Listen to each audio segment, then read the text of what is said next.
O Charles, infelizmente, não foi possível estar presente, né, presencialmente, digo, meio redundante, mas é isso. Ele está no virtual.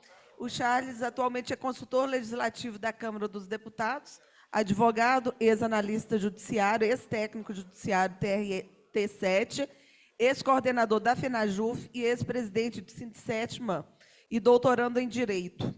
O Fabiano dos Santos para a mesa, é coordenador-geral da FENAJUF, e o Leopoldo Donizete de Lima, também coordenador jurídico parlamentar da FENAJUF. A gente vai iniciar, então, com a fala do Charles. Boa noite, Charles. Boa noite, Margarete. Obrigado pela apresentação. Tá todo mundo me ouvindo direitinho? É, Queria parabenizar o Citraeng, né, pela organização aí desse importante encontro dos analistas. Saí do PJU faz quantos meses? Acho que mais ou menos 6, 7 meses agora. Mas até o final estava ali à frente do Sindsétima, um pouquinho antes renunciei na FENAJUF. Mas acompanhei todo o desdobramento, né, desse período de debate de novo plano de carreira e todo o tensionamento que atualmente existente. Tá? Então, já faço mais algumas considerações, mas só para não esquecer, saudar Fabiano, Leopoldo, Alexandre Magnus, os colegas aí também da dirigentes sindicais e todos os presentes, né? Parabenizar aí por estarem essa hora da noite nesse debate muito importante aí para a categoria.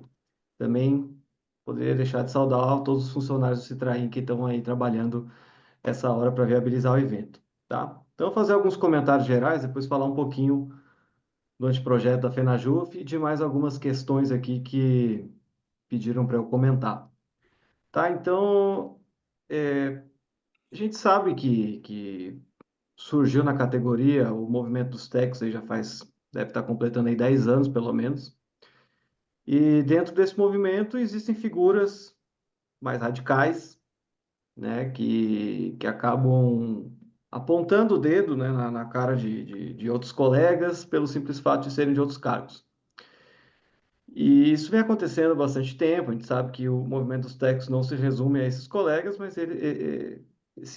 uma parte, né, do movimento acaba seguindo um pouco essa linha e isso gera uma tensão, né? As propostas que vêm acabam sendo exageradas em algumas medidas, tipo, gente defende a equiparação, gente que enfim, não acaba adentrando excessivamente no espaço do analista, né? Acaba sendo colocada a questão, fazemos a mesma coisa, temos que ganhar igual, de um certo modo acaba entrando em uma disputa direta com o cargo de analista, né?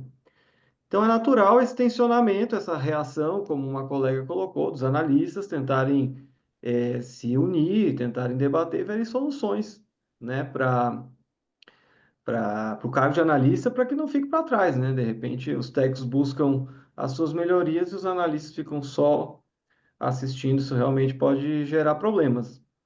E nesse contexto, é só importante colocar o papel das direções sindicais, né? Os dirigentes sindicais, eu fui dirigente sindical durante muito tempo, a gente acaba tendo um papel de mediação.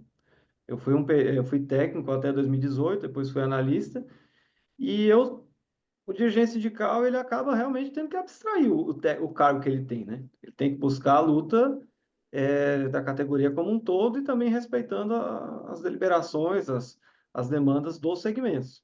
Então, o desafio dos dirigentes sindicais é um desafio de mediação em alguns momentos, né? Principalmente quando surge aí esses contextos de um conflito interno, né? E tenta mediar para que, enfim, a categoria não se autodestrua, né?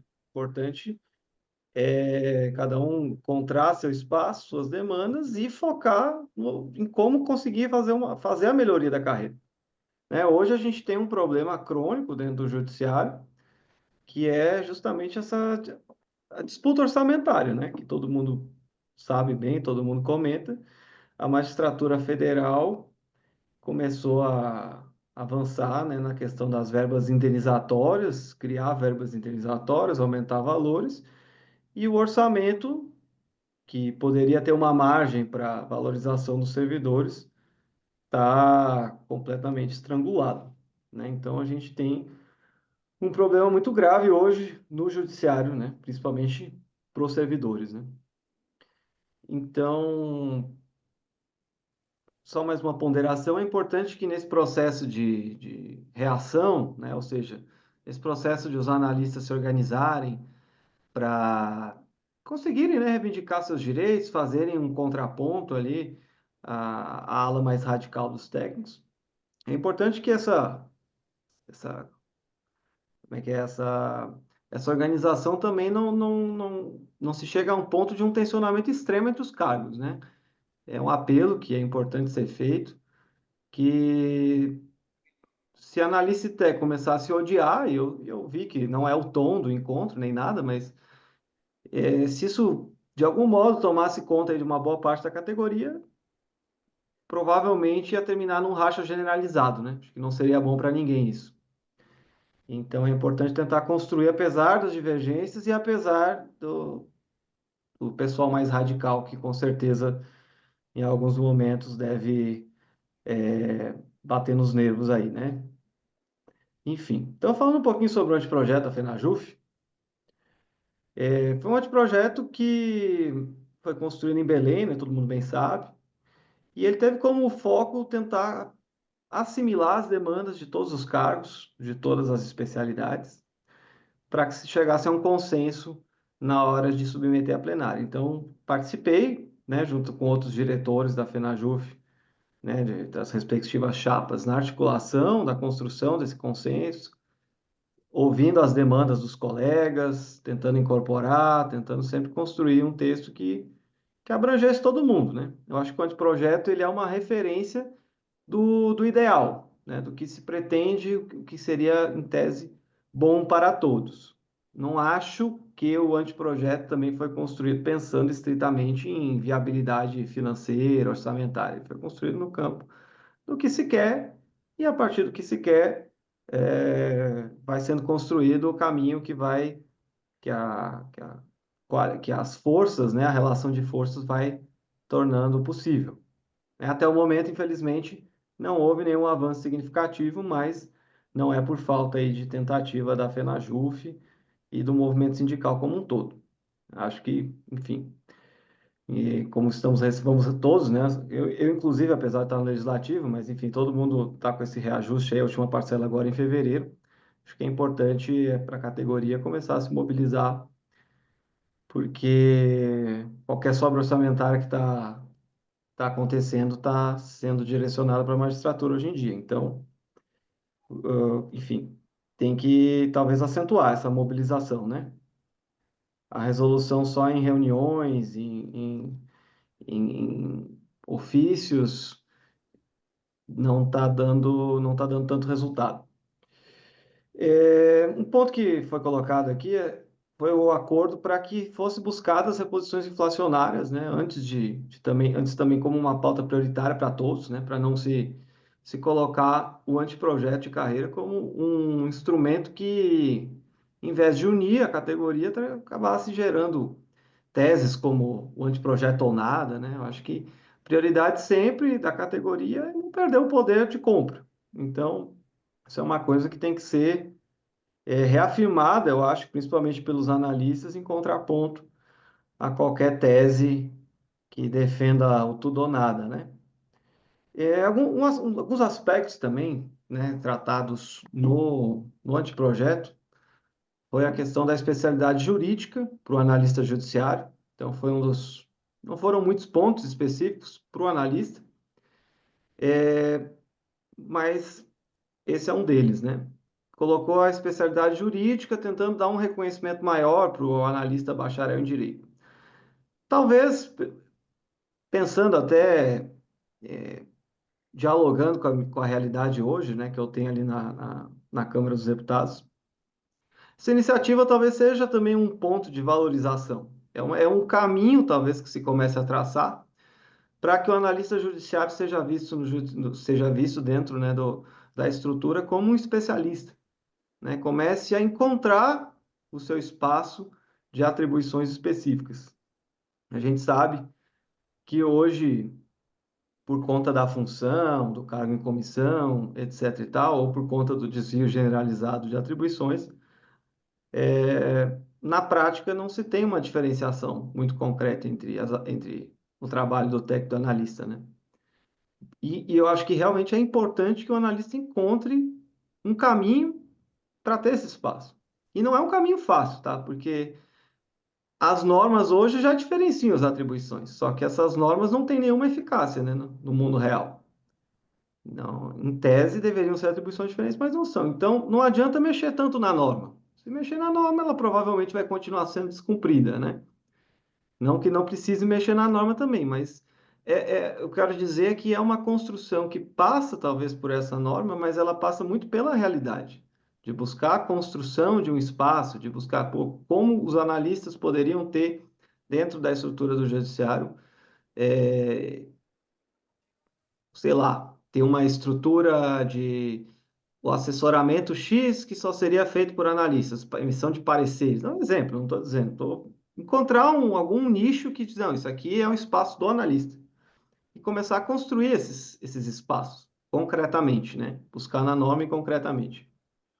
Eu acho que a figura que o analista tem que buscar atingir é justamente essa figura de um servidor mais especializado. A gente sabe da qualidade dos colegas técnicos também, já fui técnico, enfim, sem ter muito técnico formado em direito, com plenas capacidades, né? É, não é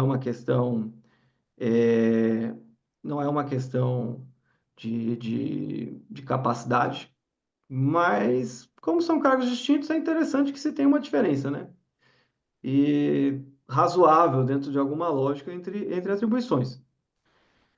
E então a construção desse caminho, o colega falou aqui como é que é na Câmara dos Deputados, daqui a pouco eu pondero um pouco, mas a construção desse caminho, então, não é no curto prazo, né? Vai demorar um pouco até conseguir mudar esse panorama que é histórico dentro do judiciário, de os cargos não pesarem tanto na hora da definição concreta das atribuições dos servidores, né? E a gente tem um segundo, mas a gente tem um segundo desafio na valorização dos analistas, pensando nesse paradigma de o analista se tornar, ou pelo menos ser reconhecido como um especialista, que tem ali um feixe de atribuições que é só ele que pode exercer.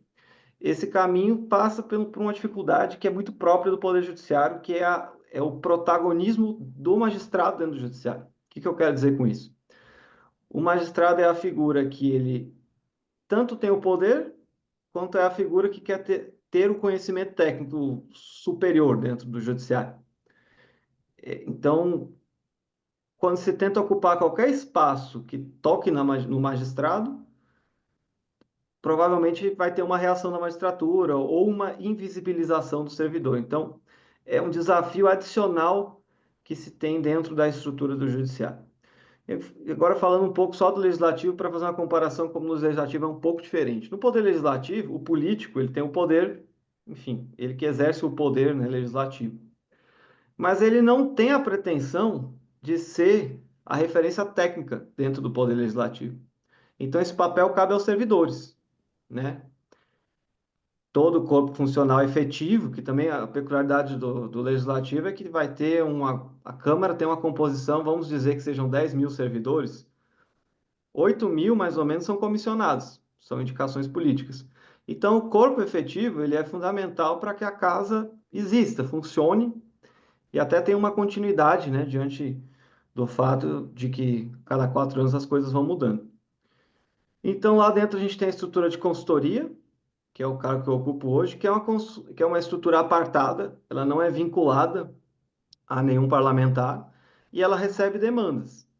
Então, assim, o consultor ele tem que, no limite, fazer o que o deputado está pedindo, um projeto de lei X, Y ou Z, mas ele sempre pode fazer uma ponderação técnica que ele mesmo assina, tipo uma nota técnica, às vezes dizendo, ó, tais pontos aqui do pedido não seriam interessantes, ou são inconstitucionais, ou alguma coisa do tipo. E, enfim, sempre há um diálogo entre a parte política, que é o deputado e sua assessoria, e a consultoria. E esse diálogo é feito de uma forma muito impessoal, já que o consultor ele tem ó, os deveres funcionais dele, mas ele não está vinculado ao deputado. Então, isso dá uma maior autonomia. E dentro do Poder Legislativo, o consultor legislativo ele acaba sendo a referência técnica do poder. Sim, ele é de fato, assim, eu estou há 6 meses como consultor, 6 meses e pouco, mas de fato, em todos os momentos que a gente vai se reunir ali, conversar, fazer alguma reunião, o consultor ele é, dentro do Poder Legislativo, reconhecido como um especialista.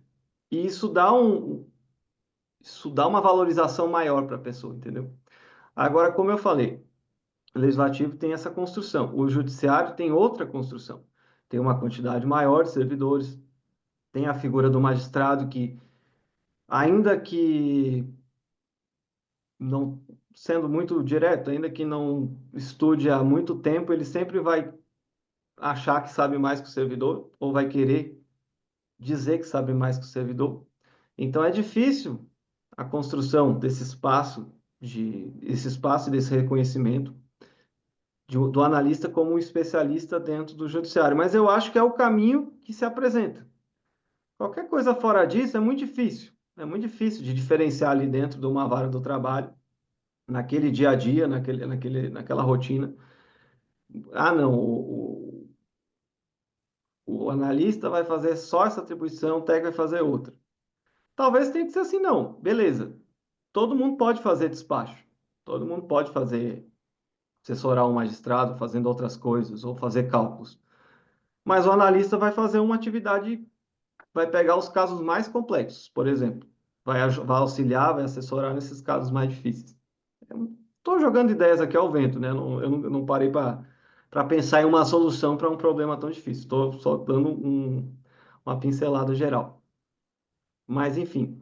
Então, acho que é importante a construção desse caminho. Os analistas legislativos, também só para fazer mais um contraponto, uma ponderação, os consultores eles são um grupo menor dentro do. Vamos supor que tenha 2.000 servidores, os consultores têm uns, sei lá, uns 250. Então é uma minoria dentro da Câmara dos Deputados.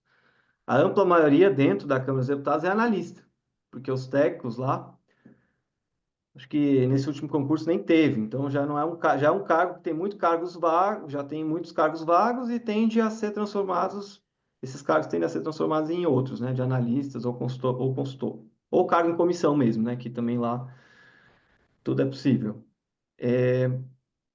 Mas então os analistas eles ocupam diversos espaços na casa e eles ajudam a casa. Então é muito variado mesmo, né, desde a parte administrativa até acompanhamento em comissões, enfim, todo o trabalho do legislativo, né, que é amplo.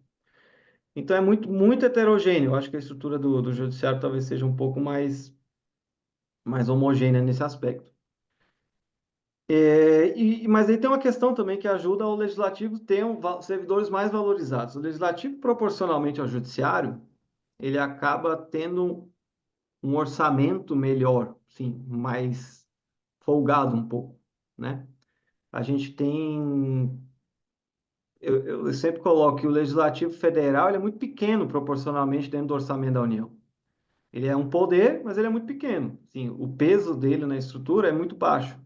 Então, historicamente, se conseguiu construir um quadro em que os servidores são bem valorizados e os políticos, né, os deputados, também têm ali todas as suas regalias.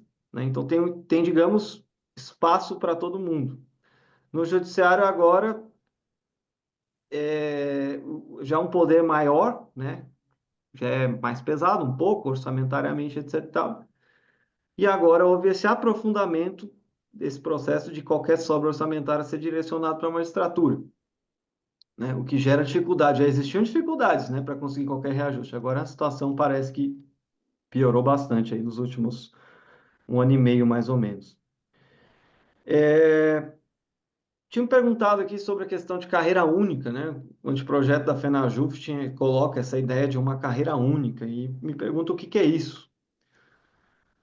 Confesso que é um desafio responder essa pergunta, tá? Porque se fala bastante, no âmbito sindical, da FENAJUF, dessa história de carreira única. E confesso que eu não, acho que chegaram a argumentar comigo qual era a ideia, tentar talvez simbolicamente dizer que eram as carreiras todas estavam unidas, talvez facilitar a mobilidade, por exemplo, uma permuta entre técnico e analista. Não lembro bem qual era o argumento, mas alguma coisa nesse sentido. Mas o que, que seria uma carreira única de verdade, só para vocês entenderem? Carreira única de verdade é como se fosse uma carreira estruturada em cargos em que você pode ser promovido de um cargo para o outro. O exemplo mais fácil de entender isso é justamente a carreira de juiz federal, do trabalho, enfim. Começa como juiz substituto, é promovido para juiz titular, é promovido para desembargador. Quando você entra no cargo de cima, nessa promoção você toma posse em um novo cargo e o teu cargo anterior ele fica vago. Então você só consegue ser promovido quando alguém se aposenta, ou, claro, quando algum cargo é criado, ou quando esse cargo de cima fica vago, né? Alguém morre ou se aposenta. Então a estrutura tradicional de carreira única é essa. Os cargos são entrelaçados e o cargo de baixo, a pessoa ocupante do cargo de baixo pode ser promovida para o cargo de cima. Isso está no 8.112, esse instituto, que seria a promoção em um sentido técnico mesmo. Nossa lei, né? Agora não é mais minha lei, mas a lei de carreira dos servidores do judiciário fala em promoção também, mas não é nesse mesmo sentido, tá? Promoção na nossa lei de carreira, falei nossa de novo, né? Então aqui também foram 14 anos de judiciário, né? Mas fala em a promoção como sendo a subida de uma classe para outra, né? Nossa carreira, ignorem aí o nosso. Mas enfim, a carreira tem 3 classes e quando sobe de uma classe para outra, do último nível de uma classe para a primeira da outra, chama de promoção. Mas tecnicamente isso não é promoção. Tecnicamente a promoção é quando há uma carreira com vários cargos, que daí é a ideia de carreira única. Carreira única, 3 cargos, 3, 4 cargos, 2 cargos. E para assumir o cargo de cima, tem que ficar vago, né? Tem que ou ser criado ou ficar vago esse cargo de cima. Então, tecnicamente, eu estou falando tudo isso, não é para falar tecnicamente de forma inútil. Eu quero dizer que, tecnicamente, a maneira como o anteprojeto estruturou não é um formato de carreira única que, que vá ter alguma utilidade. Que a utilidade da carreira única seria basicamente essa, de permitir, por exemplo, que o técnico, em algum momento, fosse promovido para analista. Não é essa a ideia. Não é essa a ideia, tá? Também não, só para esclarecer, nunca foi essa a ideia. Então, a ideia de carreira única dissociada dessa ideia de poder passar de um cargo para o outro é uma ideia que talvez não tenha um significado concreto quase nenhum, tá? Então, tentando decifrar a ideia da carreira única, isso é um problema, já me perguntaram, eu já troquei ideia até com a Márcia, né, também, dirigente da FENAJUF. E, concretamente, talvez seja só um aspecto simbólico mesmo de dizer que somos todos servidores e estamos juntos, sabe? Enfim, talvez seja isso. Se existir alguma outra concepção, confesso que pesquisei, mas não identifiquei. Tá? Um outro ponto que pediram para eu falar sobre possíveis gatilhos que foram aprovados aqui final do ano passado, que poderiam dificultar a questão orçamentária e reajustes futuros para os servidores do judiciário. Então, só para explicar para vocês.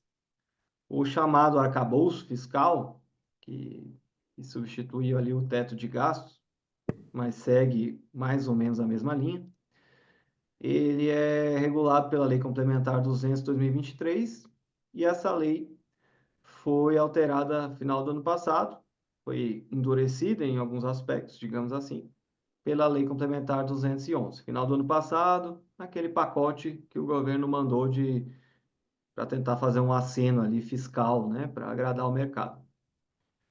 Então, o que foi colocado? Foi colocado que, se for apurado o déficit primário no governo federal, a partir de 2025, ou seja, se no final desse ano for apurado um déficit, no orçamento de 2026, o orçamento de 2026 poderia vir como? A depender do resultado fiscal. Poderia ser reajustado pela inflação, mais 0,6%, que é o mínimo, seria um aumento real, chegando até, dependendo do resultado fiscal do governo, até inflação mais 2,5%, tá? Seria o maior incremento do orçamento possível. Naturalmente, com esse incremento maior possível, abre-se margens, são abertas margens para reajustes, adequações na carreira, etc. Então, o que aqui foi colocado? Que se tiver déficit em 2025, e o déficit primário é todas as despesas, todas as receitas do governo menos as despesas, sem considerar a parte de juros e amortização, se o resultado for negativo, até 2030, a lei orçamentária anual vai prever apenas o mínimo de correção anual do orçamento, que é quanto que eu falei? IPCA mais 0,6%, tá? Então, seria um gatilho que pode ser disparado se o governo tiver déficit primário já em 2025. A previsão orçamentária para 2025, só para complementar a informação e já antecipar uma possível dúvida, o projeto de lei orçamentária de 2025, que ainda não foi aprovado, ele prevê um superávit de 3,7 bilhões. Tá? Então, em tese, o governo não está trabalhando com um cenário de déficit esse ano. Mas tem um sistema de intervalos, então, se ficar um pouquinho abaixo disso ou um pouquinho acima disso, a meta vai ser considerada cumprida. De qualquer modo, o que foi colocado na lei é déficit, ou seja, em tese, se tiver um déficit de 1 bilhão, que dentro do orçamento da União é nada, porque o orçamento da União é, sei lá, 2 trilhões e 700 bilhões de reais, vai estar em déficit para todos os efeitos e pode ser acionado esse gatilho. Então, aqui é um gatilho que tem um perigo maior, talvez, de ser acionado, né? Segundo o gatilho que foi colocado, é a questão das despesas discricionárias. O que é despesa discricionária? Seria aquele valor que o governo tem para efetivamente gastar em projetos de investimento, enfim, tentar avançar, né, nas políticas públicas. Não são aqueles gastos ordinários, que esses são todos obrigatórios. Com a, com a, com o Poder Legislativo tendo agora uma fatia maior do orçamento, hoje tem todo esse modelo de emendas parlamentares, etc. e tal, digamos que uma parte do orçamento que ficava com o executivo agora está ficando com os parlamentares. E eles que decidem o que vão fazer com o dinheiro. Mas, enfim, então tem essa disputa também dessas verbas, dessas despesas discricionárias, do quanto se pode gastar com projetos. A lei complementar colocou que se a previsão orçamentária de despesas discricionárias diminuir de um ano para outro, por exemplo, esse ano é 100 bilhões, ano que vem é 99, diminuir qualquer valor, o que em tese é uma normalidade, né? Como todo ano o orçamento aumenta alguma coisinha, em tese as despesas discricionárias devem subir, né? Então não é para ser um gatilho tão facilmente acionável, mas assim. Ô, Charles, me perdoe, tá? Tua Ah, palestra aí tá ótima, excelente. Tô com saudade de você, tá? Você faz falta para saudades, nós. Alexandre. É porque temos mais dois colegas que vão palestrar. Claro. Já chegou às 23 horas. Se você puder Então, tentar tô nos concluindo, tô concluindo. sinais. Beleza, querido? Um Não, abraço. perfeito, Alexandre. Valeu, foi mal a demora, me empolguei. Mas concluindo, já entrando na reta final. Então, esse gatilho da redução nominal das despesas discricionárias, pelo que eu andei acompanhando o orçamento nos últimos anos, ele já é mais difícil de ser acionado. É o mesmo gatilho, se for acionado, o orçamento passa a ser corrigido pelo mínimo sempre, até 2030, que é IPCA mais 0,6%. Mas esse gatilho, pelo que eu acompanhei, mais difícil de ser acionado, porque nos últimos anos as despesas discricionárias sempre têm aumentado um pouco no orçamento, ainda que pouco. Tem aumentado muito não, mas tem aumentado um pouco. Tá, pessoal, foi mal a demora aí, realmente está tarde, me alonguei um pouco. Tentei tratar aí de alguns temas gerais, falar um pouquinho do projeto da FenaJuF e tratar de algumas questões que me trouxeram aqui, que a Margareth antecipou, que o Fernando também da direção aí do Citraeng me antecipou.